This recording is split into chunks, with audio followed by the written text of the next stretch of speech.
What's happening, everybody? It's your man Dame D NYDC, and we back with our Tuesday Blitz. My man Big Sam. What's happening, bro? How we doing today? Everything is totally wonderful, as my dad would always say on a Tuesday. So I'm doing good, man. Can't complain. Another day, another week of another weekend of football in the books.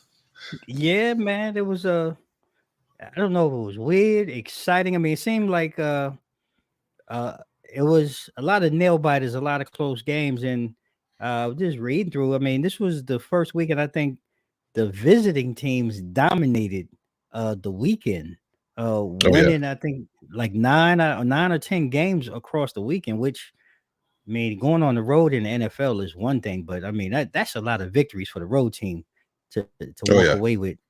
Yeah, yeah. pretty Totally impressive. unexpected. Totally. And it was really capped, last night's game with, I mean, look, Saquon week one is the GOAT. And then when Hmm. week two was like dope, no hands. Yep.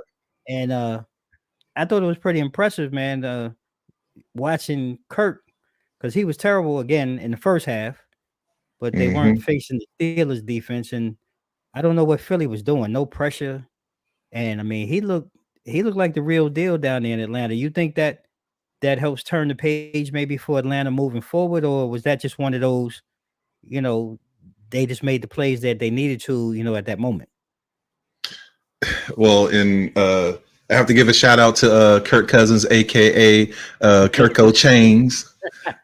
He had this stigma against him that once that sunset, once it got past 7 p.m., he couldn't perform. True. But he put up a clinic, which I was surprised, especially after how highly everyone was talking about Philly's defense.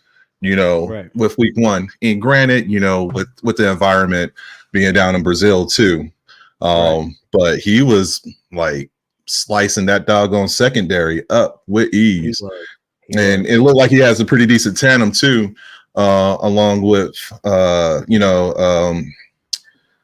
man, who's my Robinson, BJ Yeah. Robinson, and BJ. he had another one in the backfield too. It was a nice little Oh, tandem going up. look, they ran the ball. Mooney and what's his name? Or the other young man that caught his one pass for the game winner.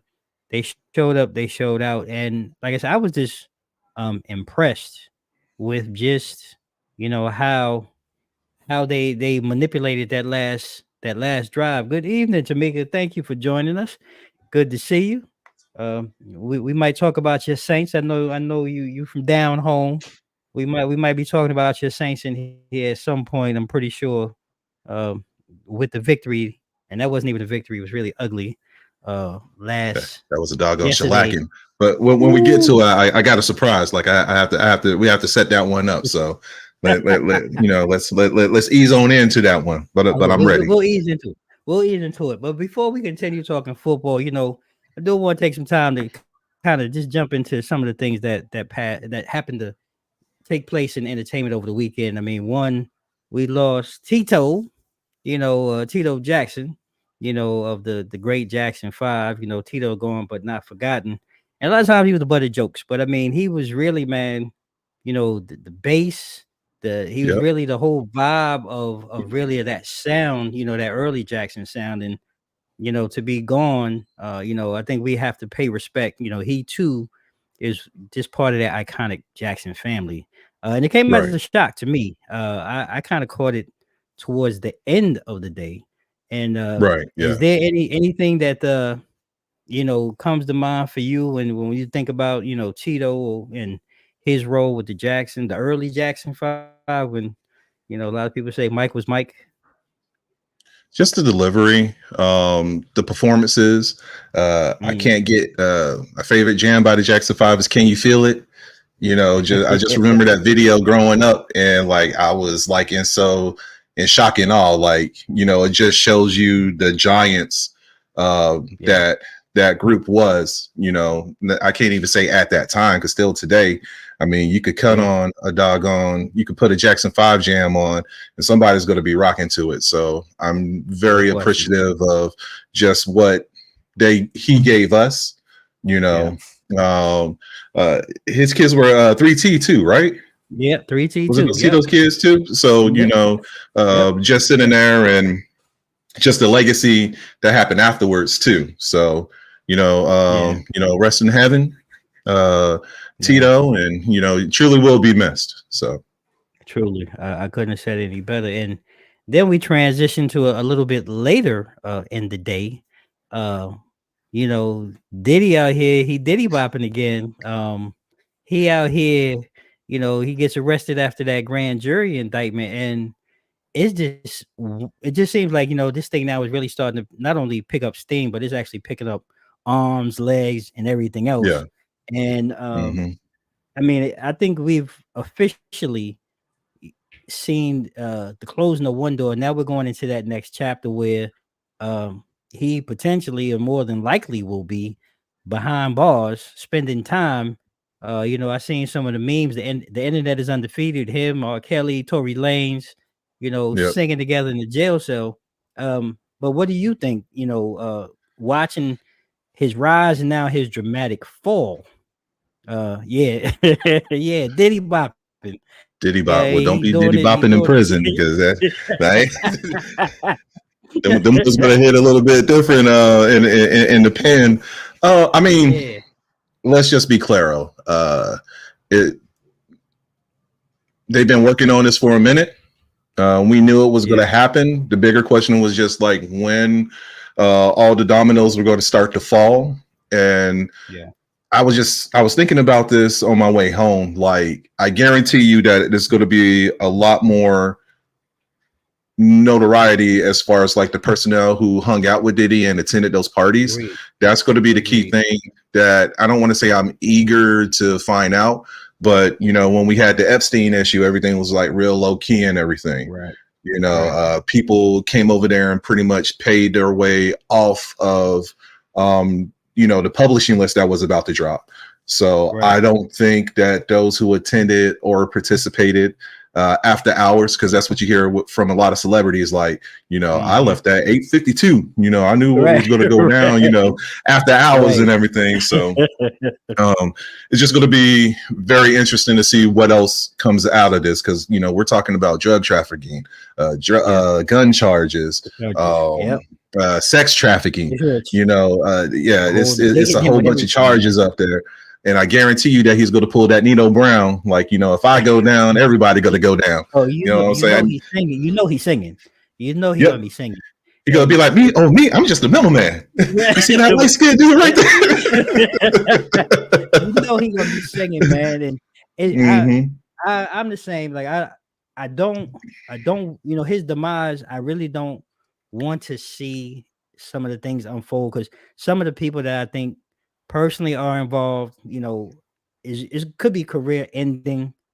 Yeah. And I hate to say it, just when I look at like the Jennifer Lopez's of the world, like you just gotta just his history is long and he's been around and done a lot of things allegedly with a lot of Yeah. different people. Like you said, the stories have become more and more. The young lady from Danity Kane, she's coming out. hmm It's just so much, and it's just the careers that potentially like that could be ended. Because I know Right. he gonna sit on that perch, man. He gonna sing. He Yeah. gonna sing because I hate to say it. I like Diddy and that whole bad boy image, whatever. But I don't really think look, nobody's really a bad boy when it comes to looking hmm at these type of charges. You talk about life, 20 plus years on Oh, all the yeah. other charges. Ain't nobody built for that, man. And I No. hope something can be worked out and save some other people's careers. And again, staying in the music industry, I came across something last week that I meant to talk about, and I kind of caught this. Tyrese was talking about how Kelly is the king of R&B, and I, I don't know why I had a problem with that. Um, I mean, R. Kelly was great at what he did and what he brought to music. But Right. to label him or classify him as the king of R&B, yeah, I disagree. And yes, you're right, Yeah. Jamaica. He's about to sing like a little beautiful bird. I feel that Y- y- a lot of assemblies are involved, and that they never thought they'd get caught up in this Diddy mess. I agree. You know what, Tamika? It was one thing. I was watching Joe Budden's podcast, and he came when the allegations first came out, and he made the statement that he was more upset because of the exclusivity that those parties had. So Right. he was pretty much like irate, like, we would never have another jump off like that. I was just like, what the hell was going on these jump offs? You know what I'm saying? Right. Like, and it's like a whole Hugh Hefner thing all over again. Like, yeah. being at the Playboy Mansion, like there's cameras and there's certain rooms probably and certain things going on in certain areas. And like you said, this his level of excitement, because I watched part of that clip, like, bro, like, was like that really the thing? But again, though, we talk about errors, like we look at Bill Cosby when, again, don't condone it, but that was part of the culture and the lifestyle of those who were rich and famous at the time with the Playboy Mansion and the things that were going on. And fast forward, you have 25, 30 years later, we get into the Me Too movement and all of this. So times change. So you kind of get caught up in that. And we're looking at the same thing again with Diddy, 25, 30 years ago, what he was doing in New York or whatever, and all his parties as he got, more money. Right. And you're right. Allegedly. And it was the same thing. I just heard that too in a report actually this morning that his house had a tunnel. But funny enough, I believe the house that Diddy purchased was next to the house that Hefner owned. And there were tunnels that connected to two. So there's a lot, I think, and this is all alleged. There's a lot to unpack and unravel in that. And it's going to be interesting. I think it's just going to be one heck of a case. And like, people are just going to be walking around with their mouth on the ground when things come out. Folks going to be taking PTO just to sit there and doggone stay glued to the TV. I'm calling in sick. I was in session. Basically, so but yeah, you talk about Tyrese and R. Kelly. I said I don't know about R. Kelly necessarily being the king of R&B. I think he was great for what he brought to music. But I just think there's so many other artists, and again, start at the top with like Michael and Prince and people of that nature. I definitely put ahead. So I don't know. I mean, I don't agree, but I don't know where Tyrese was at. And what's your take? Well, I mean, to be fair, R. Kelly said that he was the thug of R&B. You know what I'm saying? If you remember TP2.com. Yeah. That was his quote. So I mean, I never saw R. Kelly in that way as far as being the king of R&B. Like, I mean, my mountaintop would be doggone Prince. Agreed. MJ. Yeah.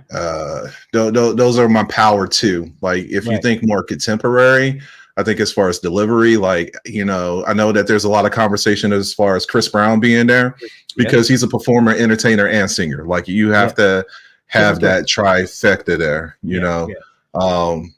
I think, now don't get me wrong, R. Kelly kind of revolutionized R&B because it became a little bit more tough, per se. And that's why you have a lot of singers trying to live that lifestyle of rappers and everything. And that's kind of like the era that we're in and everything. Right. But like, I mean, no. And like, granted, he worked with a lot of artists too, but so did Prince. Prince had a whole catalog, doggone. Yeah. Shaka Khan, Madonna. Who else has he? He had doggone her and Janelle Monáe. The man he had a huge mentorship program. So those are my pillars right there. R. Kelly did have a factor as far as like, my growing up. Like, he's part of my, if I had a soundtrack, he'd be in there. But like, no, I can't. I can't put him up there. Like, he's looking at the mountaintop, but I can't put him on that pedestal. So I agree. I totally Tyrese in a certain space anyway. So and that was the whole thing. And I think that's what it was. That's from like, because I don't know which Tyrese. Like, sometimes like you don't know which Tyrese is talking. Yeah, and he's, like you said, he's been through a lot recently. But I just thought it was an interesting take, and I just wanted to just throw that out there. Hey, look, I'll give it to him. That's his opinion. I will graciously disagree with it. Oh, I wholeheartedly disagree with it, but it is what it is. But I thought it was a good take and a good conversation piece. So as we transition back to football, Yeah, let's got a get it. couple of games. Let's get it. We're gonna get into a couple of games that are on the schedule, and this week, we kind of broke it down, and we're gonna start Thursday night. I think this was on your list to open up with. We had the Bills go at the Dolphins Thursday night, and what were your takeaways and your blitz on what transpired Thursday evening? I was shocked in the game because we earlier in the week we were talking very highly of the Yep, Miami Sound yep, and just the movement that they were causing out there on the field, yep. and just the previous performance with the Bills too, because Hmm. they were on the struggle bus a little bit, game one as well too. But with that being said, I was I was a little hurt, especially when it came to let's go ahead and talk about the elephant in the room with Tua and his Right, injury. Uh, that has me very concerned. And what had me right. even more concerned is just some of the conversations that we had too, as far as some of the commentators yesterday just saying like, if you go out on the field. And I'm just like, Yeah, CTE is real. it's real, Like, for real. I wouldn't want. I mean, and we're just talking about the NFL. He had think about the Bama game where Jalen Hurts came in. He got concussed that game. Yep. You know what I'm saying, in the championship game. And then, here it is 2022. You get two more concussions. You lied about the first one saying that you were good to go. You go. Yep. Yeah. And then you get, 4 games later, you back, down on the turf again, and just looking at Thursday and when his hand seized up, I'm like, I'm not even just thinking about this game. I'm thinking about that longevity as far as like after football, Right. you know. I Agreed. know a lot of people say shoulda, coulda, woulda, and what if you leave the game too early? Now you have all this self doubt, but like you got to think about the preservation not just for yourself but your family too. Yeah. And looking at the Miami's, the coaching and the staff, like I don't think that they were really prepared as far as like a true backup when it comes to like what happens if Tua is gone. Agreed. So I think that's more or less poor planning on their behalf. They should have been a little bit more squared away when it came to having that keepsake. I mean, he's good. If he decides to retire, he got 124 mil in the pocket as far as like his injury clause. So I don't know. Things were going downhill for Miami after that. I think that took the steam out of the team. You had Josh Allen. He was just having his way, Swiss cheesing that secondary up. So like he did his part, Without question. Yeah, James Cook. You had Khalil Shakir. I think he led all Bills on receiving. So I mean, it was a rough game, and it was ugly. Yeah. Tyreek Hill, they might need him to be the Swiss Army knife, like start running the Wildcat and have him lining up under the center and everything. They're going to have to make some changes to that offense because, like, who's going to give him the ball? And that's really my take on it. When I look at that, just that part right there. You're looking at Skylar Thompson. I don't know much. I don't think there's much history. But if that's the letdown, because it was huge. I mean, they were already getting smoked in the game, and then it was a huge letdown with Tua going out. I don't see how Tyreek can be effective. I don't see Jalen Waddle being effective, and I mean those are their two go-to guys. I chain out the backfield. Okay, it looked like he's going to get a lot of work. But I don't see anything else. And then when you look at Miami, the roster. They signed Odell Beckham, to kind of be a backup. I mean, he's been invisible. Yeah. They are just that like you said last week, we were talking about, oh, watch out. And now it looks like, 1-1, they're one and done. And who knows for how long. And then you look at the Bills on the other side. Von Miller shook off some rust, 35 years old, coming back from the Achilles. Seemed like, he was, that game changer again, for the Buffalo defense. And it's just going to be interesting because, again, we even talked about Buffalo. I didn't even think that they would be at this point. I mean, they're averaging almost 32 and a half points a game, and after they got rid of, Diggs and all the other pieces, like who knew that, Buffalo would be this strong and be, in the position that they're in. I thought the roles would be totally reversed. So it's going to be a very, very interesting time down in Miami moving forward. And I want to transition to your next game because this is the one, do I need to give you a drum roll? Do I need to go ahead and let you know? Because I mean, wait, hold on. Let me. I got to set this up right quick. You got to set it up real quick. Okay. Let me go ahead and. I had to go ahead and get right quick. Hold on. I had to get right because look, all I know is I couldn't do anything other than laugh. Derek Carr's out here giving them the Billie Jean, and he out here looking like a superstar, man. Okay, Tech. What you say on this blowout of the Cowboys, man, by the Saints? In the words of the great Stephen A., the Cowboys are just an accident waiting to happen. Okay. All right. I will affirm with that and give that who that a shout out. Okay. So, shout him out. Who that? I what's crazy is I think everybody knew that Derek Carr just needed a chance, right? He needed a good team with some good weapons. Great. And he delivered. Like, that clinic was truly vicious. And this goes back to what I said last week too. Dallas really don't play good against like premier teams. If you're a plus 500 team, like the Cowboys don't have no.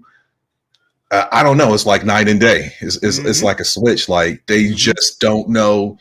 Like you consider yourself to be an elite team.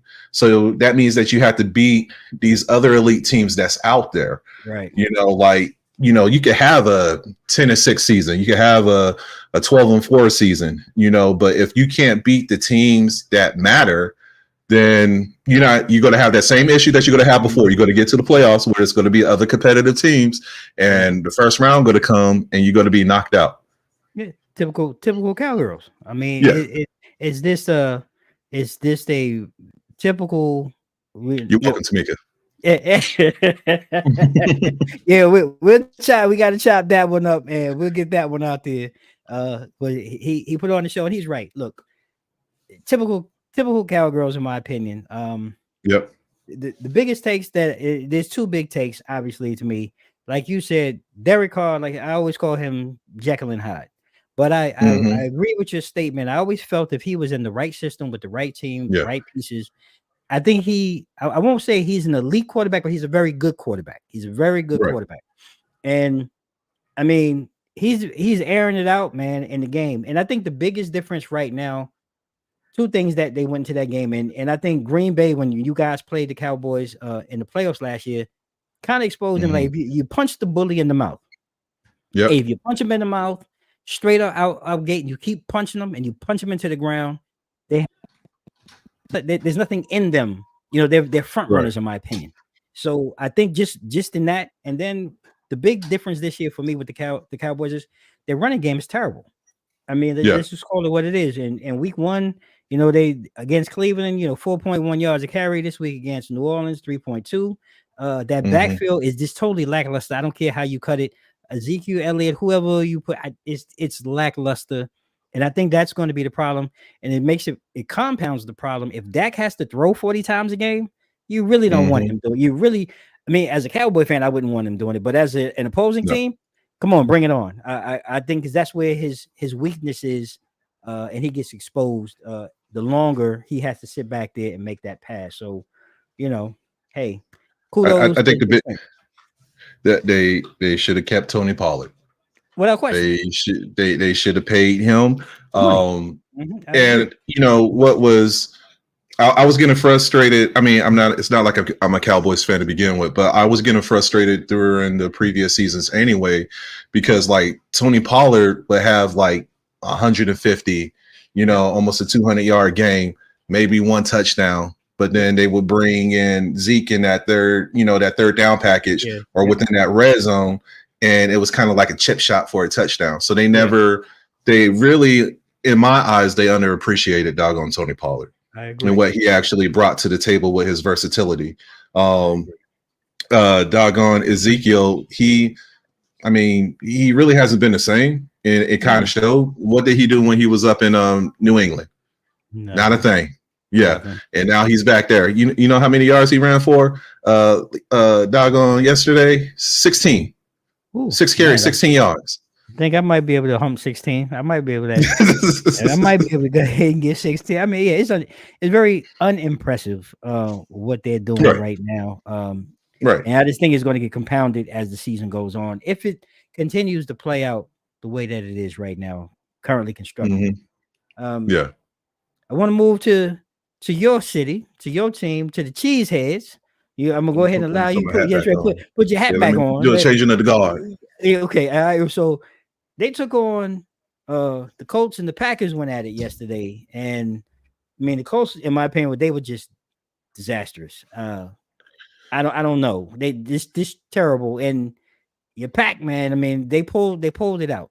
And I'm just a little confused. That Will Levis thing, though. I don't know. I mean, he wasn't the answer when it was a carousel last year. As far as the quarterback situation with Malik Willis, I mean, what's his name again? Suttonfeld, or whoever the other guy was. Back there. Yeah. So it was a 3-ring, like, who's going to be the quarterback in Tennessee. I don't know what they thought about when they came over there and they decided, like, hey, let me go ahead and make this second round pick. I think he was a 3rd round pick too. Yeah, he was a 3rd round with pick, the Titans. Yeah. But he's just not the answer. But I digress. When it comes to, I like Anthony Richardson. Our defense showed up. Malik Willis did what he was supposed to do. He had I think his quarterback rating was like 128. Yeah, granted he only had 122 yards, but you know what he didn't have? A pickle. You know what I'm saying? There was no interceptions. He was smart with the ball. He threw the ball. He had 41 yards rushing. So he made the smart choice. So what I'm more or less afraid of is everybody going to get hip to the quick screens. And don't get me wrong, he had a good lob over there to Wicks and Reed. So it shows that he has an arm and that awareness. So I'm just glad that he was smart. I got a little nervous, came to the end of the 4th quarter, and I was like, what's happening right now? It was a close game, right? I mean, both teams on really both sides. I think obviously it's clear to me, Indy's in trouble. Like, they got to figure out what they're going to do with Richardson and what style of ball they're going to play.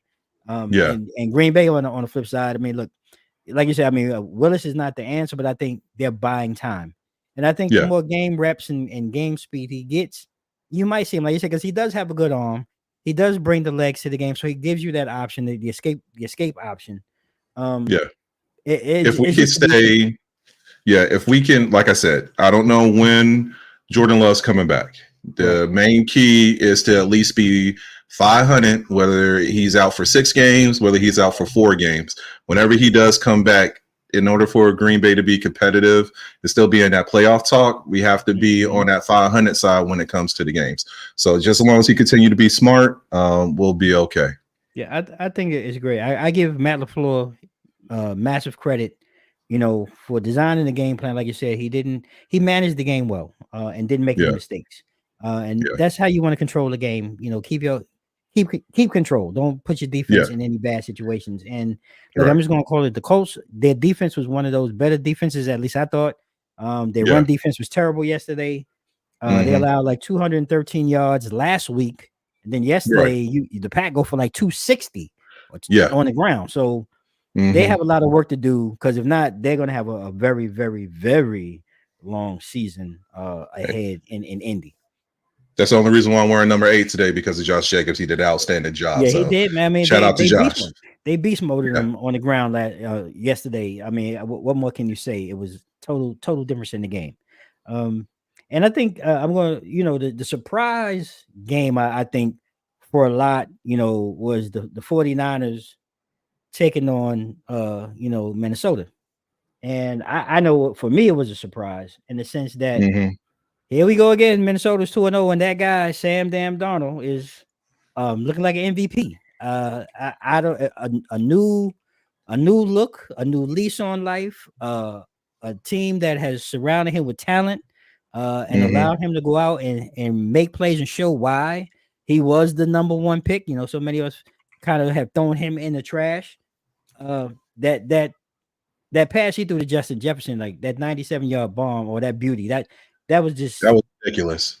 it was ridiculous. And you know, they are moving in a direction right now. I don't want to get overhyped, because they destroyed my Giants, and look, Pee Wee can't give them too much credit for Pee Wee teams. But what they Right. did against Minnesota, against the 49ers, that everyone has been touting, and I know, look, they're dealing with injuries and different things, but still on paper, Yeah. I think at least I expected them to win, but I gotta applaud Minnesota and Sam Darnold and everything that they're doing over there. And I just have to wonder what's going on with Brandon Ayuk in San Francisco. Too much summertime. He Yeah. did an Aaron Rodgers, and they're not getting their return on that $120 million contract. So Yep. it'll be interesting watching them moving forward. Debo Samuels too, because it sucks when you're in CMC. Yep. You know what I'm saying? So you got the three-headed monster right there. So like our biggest weapons, you know what I'm saying, are injured. So like, how is that going to pay off? And we still got a long season ahead of us. Yeah. We still got like 15 games ahead of us. So how are we going to sit here and knock that out? So they're going to have to sit there and get it together one way or another. Yeah, So I totally agree with you. I think they have the talent to do it. Like I said, I don't know, just one of those you overlooking the team because, again, like you say, on paper, they may not look as threatening. But like I said, whatever they're doing right now in Minnesota, whatever they feeding Sam Darnold, whatever they giving him to drink at night, whatever it is that they're doing, Mhm. he looks like that guy that so many people, when they picked him number one, he's looking like that true Mhm. number one. And it's Yep. going to be interesting to see what they do in Minnesota. And, then there was the game of the week, I think, by many people's account that people had circled on the calendar, the Kansas City and Cincinnati game. And just looking at my notes, like, just call it what it is. Like, Patrick Mahomes, he struggled. And Yeah. their offensive line couldn't block the win. And they still came away with a victory. And it's just one of those things where I have to, outside of luck and having Harrison Bucket back there. He might be a bonehead, but he's one of the top three, kickers in the league. And I'm throwing in what's his name, Justin Tucker in Baltimore, and Mhm. Brandon Aubrey. I think they're Yeah. probably like 1, 2, 3 in the league. But Buck has been automatic. But I have to put some. And I understand the passion of Jamar Chase, but I think the critical play was, yes, it was a drop hip tackle when they stopped him, but when he got the penalty, to keep going on and on and on with the ref, Yeah. you're never going to win. Yeah. You're not, and I think that really took the steam because they were actually driving the ball at that point, but I think that took the steam out of not only the offense but the entire team. And it just sometimes you just need that little bit of momentum one way or the other in a game that was really as tight as that. I think that was the difference in the game. And look, you got to give Kansas City, they're the reigning defending, Super Bowl champs. They just find ways to win, and they took advantage of, the errors by Cincinnati and walked away with that one. And I think they ought to be thankful for that. They should send Jamar a gift for that. Yeah, absolutely. You would think at this point, especially in their careers, like, you got to be smart on the field.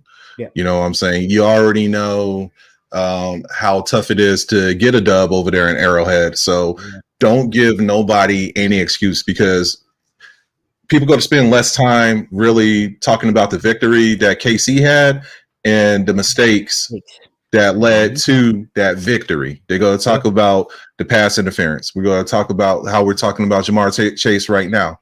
You know what I'm saying? Those are things that sting, you know, because up to that point, I mean, I don't want to say it was flawless, but like the bank, especially as compared to like week 1 and how the Bengals performed, like they really came in the Arrowhead ready to play, which was a shocker to me because I was like, this is about to be a blowout right here. So for them to have that fight and keep it in the fight, and just to get that L like that, I know it's a little disheartening. So I hope coming into week 3, you know, everyone get all that, we're seasoning, we're in the season now. So all that should be gone right now. So let's go ahead and do what we got to do to get this dub. I agree. And I think it'll be an interesting take to see what Cincinnati, what the trajectory will be from this loss and really just the loss of composure, moving forward. So keep an eye on them. And part of it too is even watching that matchup. I'm one of those people. I'm on that. I think Burrow is overhyped. I mean, he took him to that one Super Bowl. And I think there's a little too much hype, compared to some of the other quarterbacks in the league that I think deserve more. But it's always an interesting game. It seems like he seems to be that guy for Kansas City, and the Bengals seem to be that perfect matchup that really gives Patrick Mahomes and the Chiefs the most headaches right now. So we'll see. Like I said, long season, and I'm dragging this out because I really don't want to talk about the next game. I really don't want to talk about the next game. But my Giants rolled down I-95 and hey,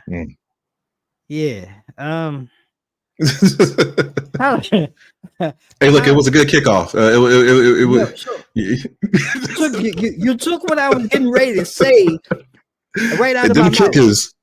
Woo, you know what I'm saying? That was the omen. I knew the game was done. How does your kicker blow out a flat tire on a kick return that wasn't even official?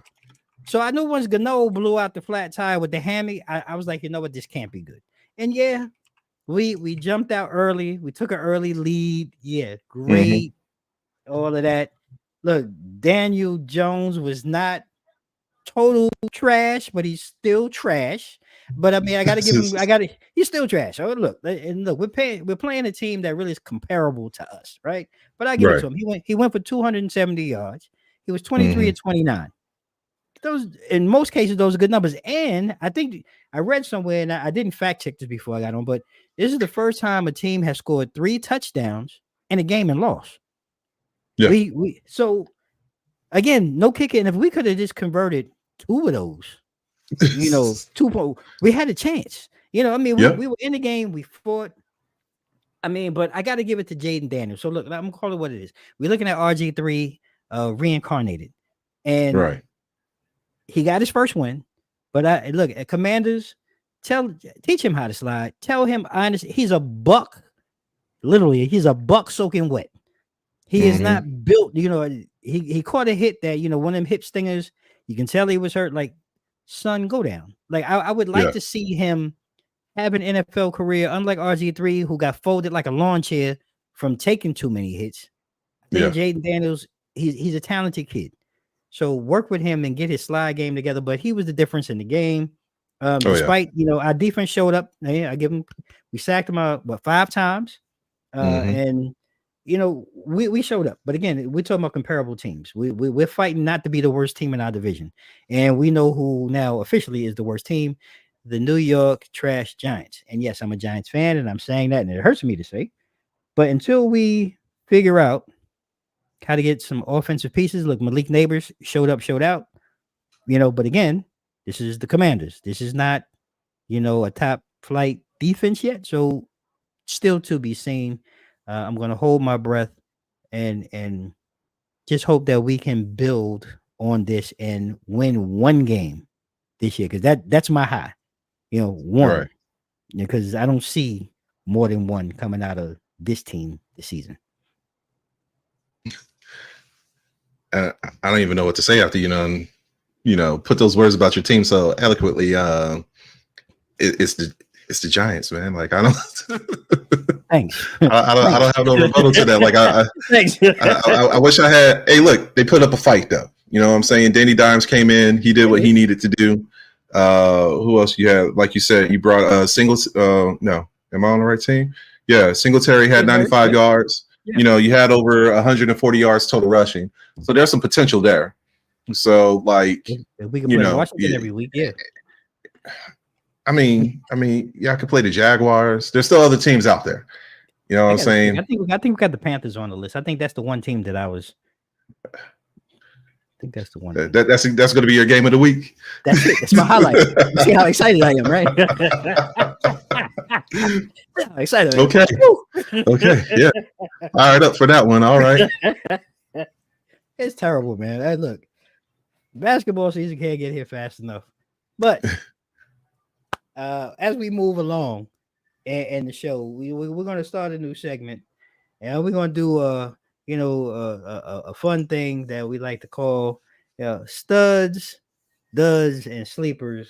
And it could be any player, Sam, that you want to highlight as your stud or your dud or your sleeper for next week. For those who maybe are involved in fantasy football, maybe you're looking for somebody to start, cut. Could be a player, could be a unit, whatever you think. So I'll open the floor to you first, Sam. Who's your stud?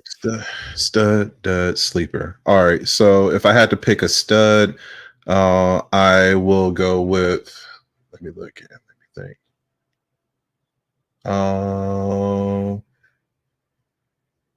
Green Bay plays Tennessee next week, so I will go with having Josh Jacobs as my stud. Okay, because he's money. Right now. He's money. Yeah, right now. I mean, hitting over 120 yards rushing this past weekend. I mean, he was close in game 1 too. He had about like 95 yards. Yep. So now that we're on some actual turf, you know what I'm saying? I think that he can sit here and tear it up. So I would, in going against Tennessee, they are still in an identity crisis.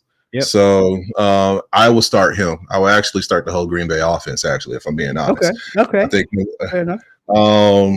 My dud is going to be I'm gonna go with Uncle Rico with Gardner Minshew. Okay. Now, don't get me wrong. I know that he had a good game out there against the Raiders and everything, but like he's just too unpredictable. And like what we don't want to do is sit here and make Devontae Adams angry, because there's already rumblings in the mix about him going to doggone New York next year for one last ride with Aaron. Yep, I heard that. Yep. So he's going to have to do something to keep up that pace. Sleeper. Who would I want for a sleeper? I mean, he's not necessarily a sleeper. Oh, you know who I want for a sleeper? Let me go to. Hold on, I had it up. I'm gonna go with Cooper Kupp. I think he's going to be on a rebound. Yeah, I think I think this is rebound year. You want to know what's? You want to know what's crazy about the Rams right now? Their whole offensive line is gone. Yeah, the entire offensive offensive line, including Tyler Higbee, everybody's gone. And doggone Matt Stafford was still able to throw doggone 300 yards against what I thought was like one of the most perennial defenses with the Detroit Lions and Hutchinson. So I think that's just going to give Cooper Kupp a little bit more fuel and that connection that him and Matt Stafford has. So he's going to be my sleeper for next week. I like that. I totally forgot about Cooper Kupp. I'll be honest with you. I think those are 3 great picks. I think for me, I'm gonna go my stud. I'm gonna go with Derek Carr. I'm drinking the Derek. I'm drinking the Derek juice right now. Yeah, they're lock and loaded. They not only him but the entire Saints team. I think I saw that like out of their 15 possessions, they scored like 14 out of 15 or some crazy number in 2 games. Like. And I just have to ride the Derek Carr train. Like I said, I know for me sometimes Jekyll and Hyde, but I mean I can't call it any other way. I think he's breaking that mold because people want to call him a game manager and different things. I think we're seeing, the full flow of Derek Carr. So I'm going to ride with Derek Carr. My dud is the entire Cowboys running back unit and offensive line. I'm just it's a straight. It's like, which fart. one? All of them. All of them. All of them. It's a straight fart. It's a straight fart. They're terrible, man. Like I don't know what is it going to take. I don't know if it's going to take a trade, something, but that whole unit, it's terrible. And I don't care what you say, cowgirls, cowboy, what your whole unit is terrible. And my sleeper, I'm going to go with the same guy that beat the heck out of my Giants last week, beat the 49ers again this week. I'm going to go ahead and I'm going to stay with Sam Darnold. I think he is the sleeper, not only of the week. I had this something, man. I got to go to Minnesota and I got to get some water. Go to Lake Minnetonka or something, because this brother's been purify dipped. yourself. He's been dipped, and he's been purified in Lake Minnetonka. I'm telling you, he was at the edge of it like Apollonia, like just look. He got it. He's been dipped in the whole joint, bro. He's been dipped. I don't care. Sam Darnold right now is my sleeper for next week. And I'm excited. Look, I'm not to say excited, but it's going to be interesting to see what he does and what Minnesota continues to do as the season moves on. And then we're going to transition to, again, staying in fantasy mode. For those who may like to play a little fantasy, and this week we're going to talk about quarterbacks. You can start one, you can bench one, and you can cut one, for your fantasy roster going into week 3 of the schedule. So who do you think, Sam, you would start, bench, and cut? Who would I start, bench, and cut? Once again, I'm not trying to piggyback. I'm gonna start Malik Willis because I think that he's gonna be on a revenge tour in Tennessee. Okay, I guarantee. That's a good point. Start bench. Dang it! I'm gonna eat my words. I should have said doggone Baker Mayfield because he's been playing lights out too. Lights you know out. What I'm saying? God, I'm gonna stick with Malik Willis. Like he has to go to doggone Tennessee and be like, this is what you lost. You know what I'm saying? I will bench. Well, he's already been benched. BJ Stroud. Like that news came in earlier today. I feel bad for the poor kid. And it was a toss-up between him and Caleb Williams. Like Caleb has way too many. You saw Bryce Young. I mean Bryce Young, yeah, not BJ Stroud. My bad. Bryce Young. Yeah. It's a toss-up between him and Caleb Williams because like once again, I don't like any NFC North team, but I figured like with the weapons that Chicago put around this young man, like I was like, okay, you know what I'm saying? Yeah. They invested in the offensive line. They got some good receivers, you know what I'm saying, in the offseason due to free agency. I like, man, this dude loaded. And I mean, he's barely tipped doggone 300 yards so far. Right. Because he's running for his life. 2 games in. He's been running for his life. Yeah. All my life, I had to fight, and that's what he's going through right now. That's what he's doing right now. Yeah, man. And who would I? Yeah, I'll put Baker Mayfield on the bench because Okay. Well, no. I'm not going to put Baker Mayfield on the bench. You know who I'm gonna keep on the bench? I'm gonna keep doggone Russell Wilson on the bench. Okay. He doesn't need to come back this year. You know what I'm saying? I think this is Trey Lance team out there in Pittsburgh. Even if Russell does get healthy, I don't think that they need to be in such a hurry or sense of urgency to sit here and bring him back in. Like, there's nothing in Denver while he was there that showed me why he should be a starter right now. So just help grow Trey Lance. I don't know if Trey Lance is going to be the future. I think that both of them are on one and done contracts right now anyway. Yeah. So just sit there and, just let that kind of marinate for a minute. Just let that ride out. So keep him on the bench. I agree. I think, and I thought that, again, I'm a huge Russell Wilson fan. I think, he's had a great career. But I agree. Once they brought him and then they got Justin Fields, to me, it's like Justin Fields, is the right now. Yeah. And whether it be Trey Lance or anybody else after that, but I think Justin gives you the best opportunity to win right now. And like I said last week when we talked about it, I think the more reps he gets, the more actual game time he gets, the more game speed he gets, I think he can settle in and be more than adequate because you're playing behind that defense. I mean, they yeah. stonewalled Denver again, just like they did Atlanta. So long as you have that and you can just be a game manager and Yeah. make the plays and move the chains, I think you have that in Justin Fields. And like you said, it's time just to go ahead and say bye-bye, Russ. I think we got to Yeah. move on. Respect your career, respect your game. But I think appreciate all you did, but yeah. don't. If I was Mike Tomlin, I wouldn't even be considering having him as a factor right now. Just let it ride. I agree. So for me, next week, so I'm going out on a limb because he too has been in the news and is back with the sexual assault cases and everything else. But I'm going with Deshaun Watson as my start for next week. And you know why? And let me tell you why. I'm listening. Guess who Cleveland gets on the schedule next week? Just guess. Is it the Giants? Oh, he's got the Pee Wee Giants on the schedule next week. So I'm going out and I'm starting Deshaun Watson. He's going to have a killer game against my Giants next week. Sex scandal and all, R. Kelly tapes and all. Deshaun Watson is going out and this just smells ripe for a huge game. They've been terrible the first 2 games of the season, and look who comes in: New York Giants. What a better time. Couldn't do it any better. Hey, look, one thing we can say, he's going to come in that game loose. He's going to be stretched. He's going to be stretched. You believe that? You believe that? You best believe. He'll be I feel so refreshed. But let's get out there. I'm telling you, come on, guys. I'm telling you, he's going to be he's ready. This game is perfect. This is a softball. This is a lob, to a home run hitter. So perfect timing. Next week, though, for those of you, look, I know 2 is down. This sit Skylar. This sit them. Don't even bother. They're going to Seattle. They're going to cross country 1 to Seattle. Yeah. Skylar and Fatua.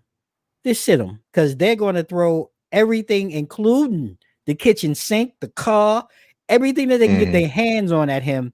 And I think he's going to be running for his life. He'll be lucky if he makes it out of the game. And I don't wish him to get hurt, but I just don't see. I don't know enough about him. I don't know enough. I just don't see it. Just sit him. If you can go get somebody else, but just don't start Skylar next week. Put him on the bench. And I would definitely, for me, I would cut Bo Nix in Denver. I would cut Sean Payton if I could. He deserves all the criticism, that's going on in Denver. And this goes back to last year. Everything it seems like he's put his hands on. He smeared his hand in Dookie, and it's just everywhere. It's just terrible. They can't generate any big plays. He's a check down master. Everything's a check down for Bo Nix. So there's got to be some type of change, in my opinion. And until that happens, like I said, cut Bo Nix if you have him on your roster for your fantasy team. And if there's a general manager league, cut Sean Payton because he's the bigger problem in what's taking place in Denver. So those are our sit starts and cut for next week. So go ahead and make your choices and your changes to your roster. Don't blame Sam and I if one of these 6 picks or whatever just happen to ball out. But I'm telling you, Deshaun Watson, y'all. Deshaun Watson, he's playing the Giants. Trust me on that one. Easy money. And I'm not a betting guy, but I'm tempted to go to MGM and lay a parlay and just go ahead and walk away and get my money. So it'll be interesting. So as we come into the close, Sam, we're looking at next week's schedule, and we'll just do a brief rundown of the games and make our picks. And we'll start week 3 this Thursday.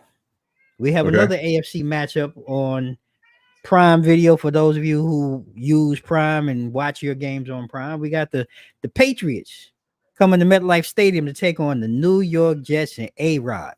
What's your take?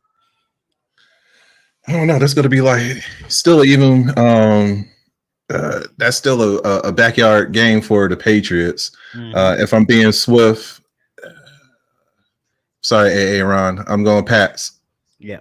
I think it's going to be a close game, but I still feel that Jets are still in an identity crisis, and it's probably going to take like 4 games for Aaron to like fully like wake up since he missed preseason because he doesn't believe in it.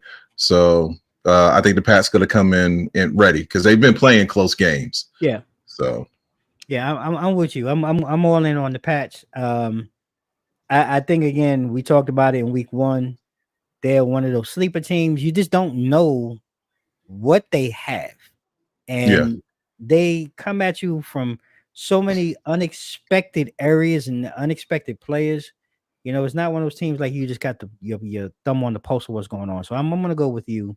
I'm going with the Pats on that one. Next on the 1:00 schedule for Sunday, we got my Giants traveling to Cleveland. I don't even know why we're talking about this one again, but it's a 1:00 game in Cleveland. What you got? I mean, I'm going to go. You know what? I'm rooting for you.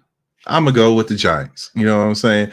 I think Danny Dimes is going to have a lights out game, and we're going to be amazed, not only with his throwing accuracy, but with his feet too. So Danny Dimes and the Giants for the win. All right. Well,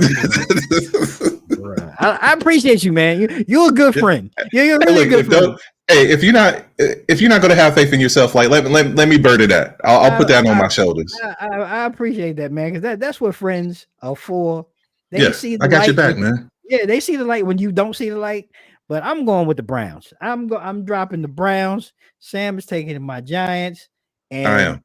All I know is I just say. Remember, I said it here, and when we come back next week, Deshaun Watson for 300+ yards, 3 touchdowns. And 1 on the ground. That's my prediction. And the Browns they're gonna rout my Giants. Speaking of hometown teams, we're going to your Packers are taking on the Titans down there in Nissan Stadium in Tennessee. Well, I can't go against Green Bay. Like I got you. Like I said, Malik Willis. This is if Malik Willis is going to ball out, it is going to be against it. It's going to be this game. Against his former team. And look, like he stayed on his feet. He didn't get sacked as much. Like if we could keep this up, our own line seems to be getting it together. Like I said, we just needed some real American turf, you know what I'm saying, to get that stability underneath our feet. So once again, I said the key last week to Malik Willis was not too many mistakes. If he can do that this way, and then time management too. Like we came kind of close the last game against doggone Indy. So like time management is going to be key. Get the doggone defense off the field, keep them off the field. And we'll pull this victory. But I'm going Packers. And I mean, there's really Tennessee is just broken. So there's really there's nothing positive that I could say. Levis, he's going to get rocked. That front four that we got, it's going to be a beast of a game for him. I agree. You took all my word because there's really nothing for me to say. Again, on paper and just looking at it, like you said, your front four. I agree. I think this is the game that LaFleur draws some things up and opens things up for Willis because it's revenge type game for him.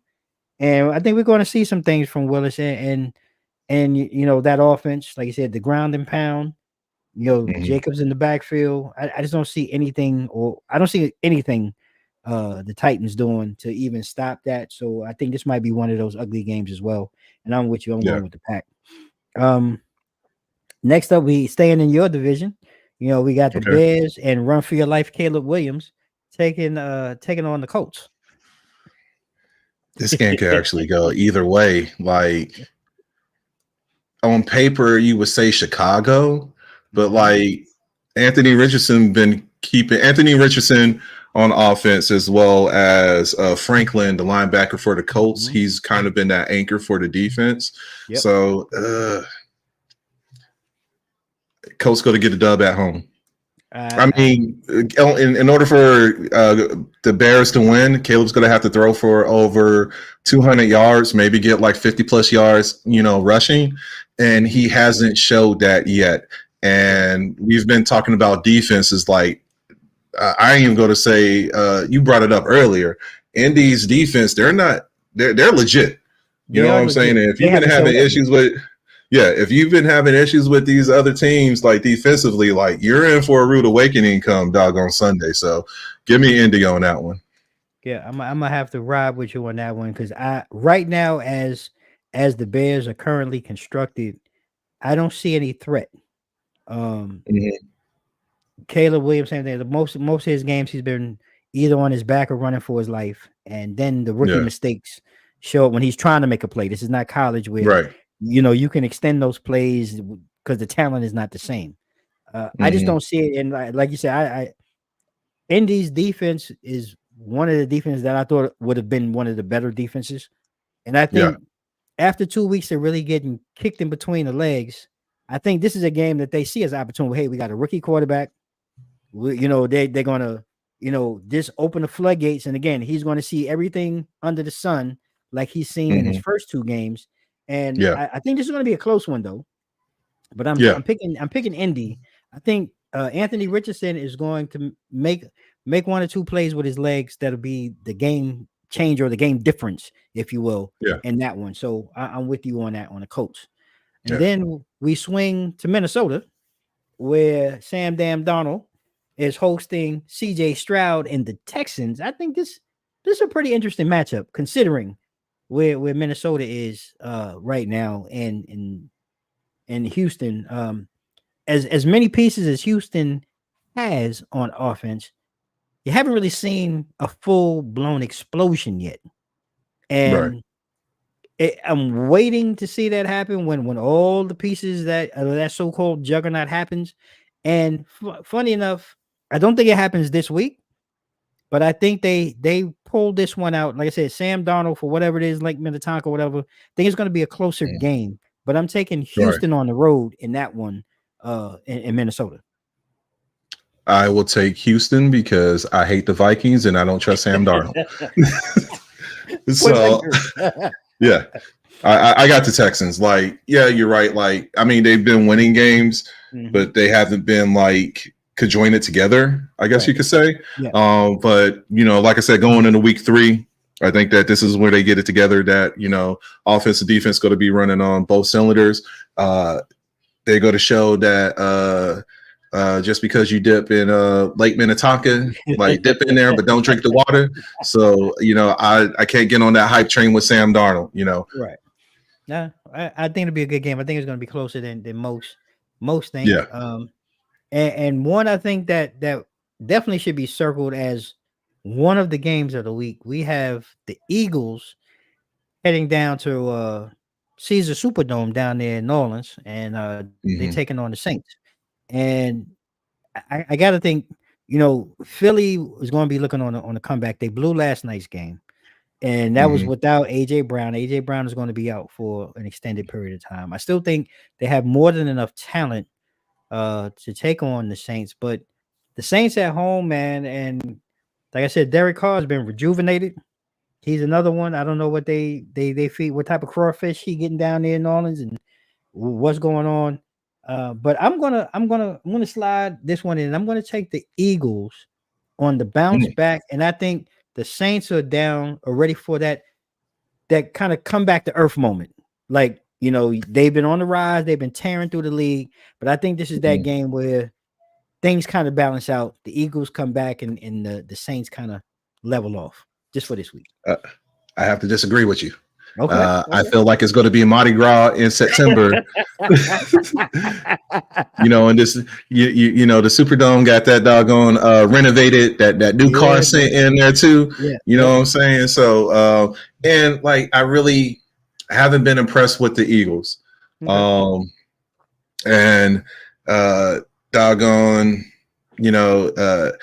I would say the Saints, it's a toss up between them and Tampa Bay, but we're looking at the king of the South. And I think the Saints is going to still be on that tour to show you that, when it comes to that South division, that they're still the kings down there.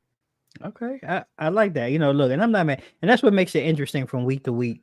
You go on by past performance and what you see and preference to eye test. So I think this one, though, we'll probably come back and be talking about this one next week.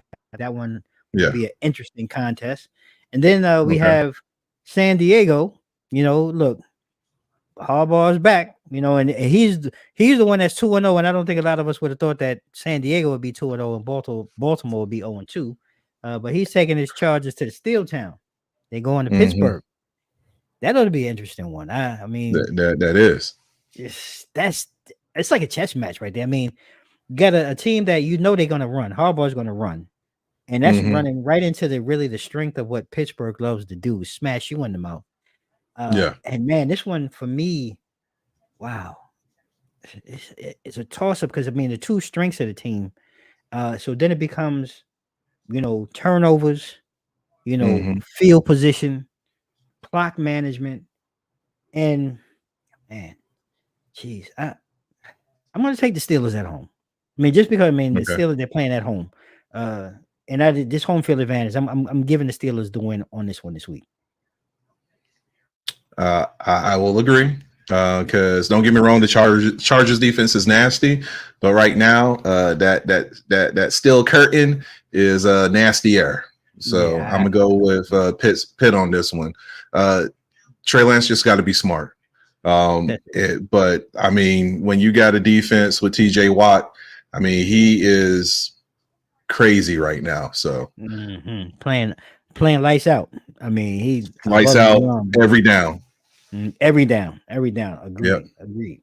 And this one here, I think this next game, we're going down to Raymond James, down to Tampa Bay. We talked about Tampa Bay, talked about them last week, talked about, how well Baker has been playing. They're taking on Bo Nix and the Broncos. I think this one is a gimme. And I mean, every game is not a gimme. We're all professionals here. But to me, this one is a gimme. I don't see anything coming out of Denver that's even remotely threatening to anything that Tampa's doing at home. I'm riding with the Bucs and Baker Mayfield this week in this matchup. Yeah, Bucs all day. I mean, like I said, Baker Mayfield seems rejuvenated, which is a good feel. He's getting his roses now, or he's getting his flowers now, and I think that he's just living up to that moment. So he's going to continue to do so. And like you said, there's nothing impressive from Denver's side that makes me even feel like they're like a plausible threat. So yeah, Buccaneers all day. So we have another game that there's really no plausible threat. We're going out to LA. Oh, I'm sorry, Vegas. Big Dave, yeah. Hey, look. Yeah. Well, yeah, I'm with you, Dave. We can't. I did talk trash though, but not the trash you think, because we trash and we putting it out in Staten Island. But yeah. Go Giants. We trying to hold on somewhere. We got the other team that's about as bad, or if not as us, Denver, and this team, the Panthers, that are holding down the bottom of the league. The Panthers go out to Las Vegas to take on the Raiders. And again, I don't care if you start Andy Dalton, the Red Rocket. First of all, I forgot he was even still in the league. So so that doesn't say much. Again, we're not threatening nobody here in Carolina. But they're going to the Raiders, and I'm just give it to the Raiders. I'm going with the Raiders on this one. Hey man, so like when it came on my timeline that there was a Bryce Young was getting a bench, and I saw Andy Dalton name, I was like, who? I'm like, Andy Dalton. Right. I'm like, hey, he put Vinny Testaverde on us. He just popped out of the blue and everything. Like, where he come from? With that being said, Raiders all day. Gardner Minshew will have a field day. I mean, he should. This should be a career day for Gardner. The money that they paid him, he's going to get it all in this one game. So yeah, I'm with you on the Raiders. Next up, we have the Dolphins. Traveling across country to the Seahawks, and we talked about this earlier. I don't know Skylar Thompson. I don't know how much of a threat. I think right now Miami is in prevent mode, and they're going to try to probably feed Achane and Mostert and that whole running back tandem. They're probably going to get a heck of a lot of run time. I just don't see much of a connection with Waddle and Tyreek Hill yet. So I got to go with Seattle at home, especially with Miami coming all the way across country. Yeah, I was basically going to say the same thing. It's one thing to play the Seahawks, but it's another thing to play in Seattle. Like one, that stadium is crazy. Two, I mean, you're coming in without your starting quarterback, so Seattle's going to have a field day with them. That defense, like we've been talking about defenses all day. We really haven't brought up Seattle in the way that they treated Denver this past weekend anyway, but they did give them a good shellacking. With that being said, hence why you want to just erase Bo Nix. He's got to go. Him and Sean Payton got to go. I mean, they literally sent him to Pound Town, like for real. They did. So Seahawks all day on that one. Especially if they bring out them throwbacks again, there's going to be some real trouble. There's going to be some real trouble. We see them throwbacks. It's going to be a wrap. They fired. Though. I ain't gonna lie, they fired. Yeah. I give it to them. So I'm gonna let you open up. We're going to probably another, what some would consider maybe a game of the week. We got Baltimore heading down to AT&T Stadium down there in Dallas, take on the Cowboys. Ravens 0-2. Cowgirls just got spanked, and I mean they stunk up the place. So, what's your takes on who you got coming out of that game victorious? So statistically, I already said it that the Cowboys haven't been successful against teams over 500. Yep. So this is kind of like giving you the keys to that brand new Lamborghini with an 0-2 Baltimore team. So, look, no knock against the NFL player of the year with Lamar Jackson, but like he seemed really indecisive this season. Like, I don't know. I know that they said that he added like an extra 15 pounds on him. So I don't know if that's like a weight distribution issue, like he's not as quick on his feet or whatever. But even some of his calls as far as like his passing accuracy, and now he's beginning to question his QB IQ as well too. I'm a go with Dallas. Dallas. I mean, I don't want to, but if you look stat wise at both teams, I think Dallas is more, they're more up, everybody's going to get back on that hype train too. So Cowboys with that one. So I'm going to go with you. And you touched on something when it comes to Baltimore right now. I don't know where Lamar is mentally. And I don't know where they are right now as a team as far as their identity. Because I kind of expected it to be the same identity of we're going to run and pound you till you cry with Derrick Henry. But I've seen it's like an intermittent, like they're caught in between, not really sure what they want to be or how they want to play. And then it seems like Lamar's relying more on his instinct to run, at times when you can see a passing. Like, so I'm with you on that right now. I'm just I'm hazy on this Ravens team where they are right now. And based on that and the fact that they're going to Dallas, I don't want to, but we're being honest right now, even as the Cowboys are, no running game, no nothing. They just seem to at least have an identity of what they're doing. So I would have to lean with the Cowboys in that game, but it'll be an interesting one. And I think we'll probably have to maybe highlight that one and throw that one on the conversation for next week. Okay. Next up, we got the 49ers taking on the Rams, a West Coast division rival game, right there in SoFi Stadium, or SoFi Stadium, I should say. So what's your take on this one? That's going to be a tough one too. Both teams are plagued with injuries right now. Like I said, doggone, the Rams ain't got no O-line. And then you look on the flip side, the Niners is missing like doggone 6 defensive starters too. Man. I'm gonna go with the Rams. It's still in LA, but that's still kind of like a home game for San Fran too. So are you really going to have like the power of the stadium and the crowd, on your back end? But I will still go with the Rams just for that sake.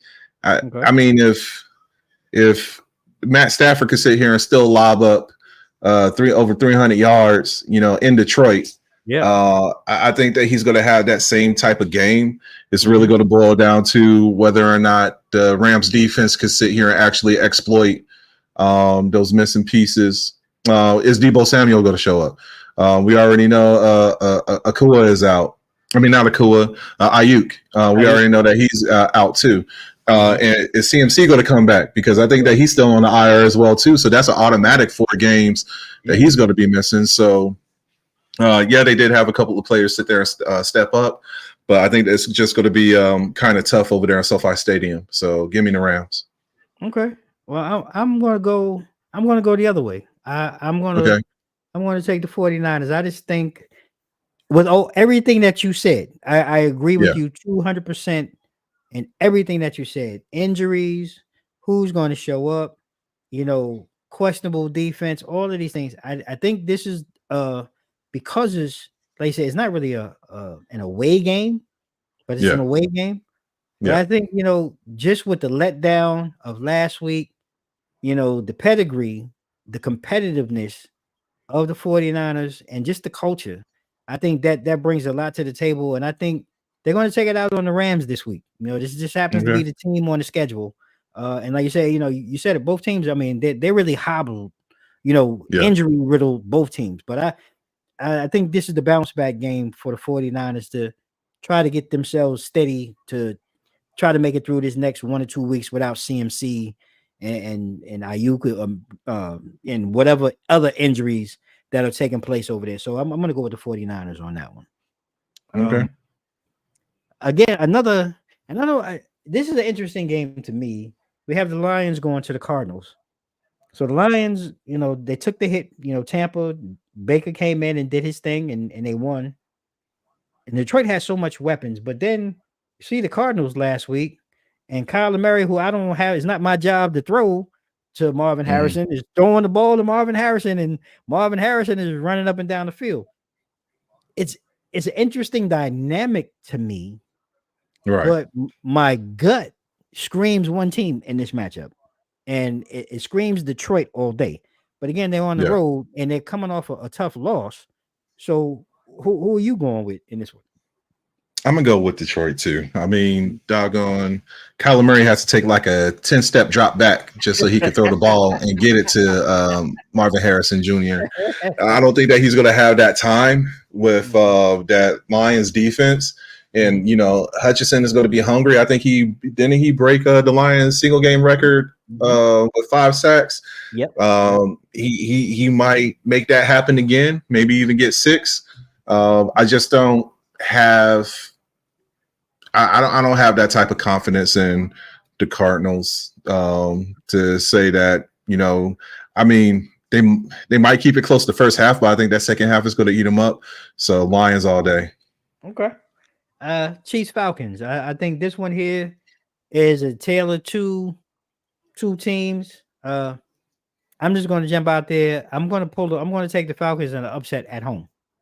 And I think right now things are clicking. I think they transgressed from that first game. We're seeing a progression with Kirk Cousins and connections with the players and the receivers on his team. The defense, look, Bates is back there making plays left and right. They have some players on defense that show up when they need to show up. So I'm gonna take the Falcons in this one, and the Chiefs on a letdown, just coming off that high from Cincinnati. I'm gonna go with the Falcons too. Once again, I know it's a late night game, and I came over there and I said it all depends on if Kirk Chain's going to show up. I think he's going to come out with that second LP and deliver a good game. So I got the Falcons too. I don't know. Chiefs been kind of topsy turvy. Like, look, I know I said it last week. In order to beat a man, you got to beat the man. Yeah. And I know that they get to the Super Bowl, even though it's sloppy. Yeah. You know what I'm saying?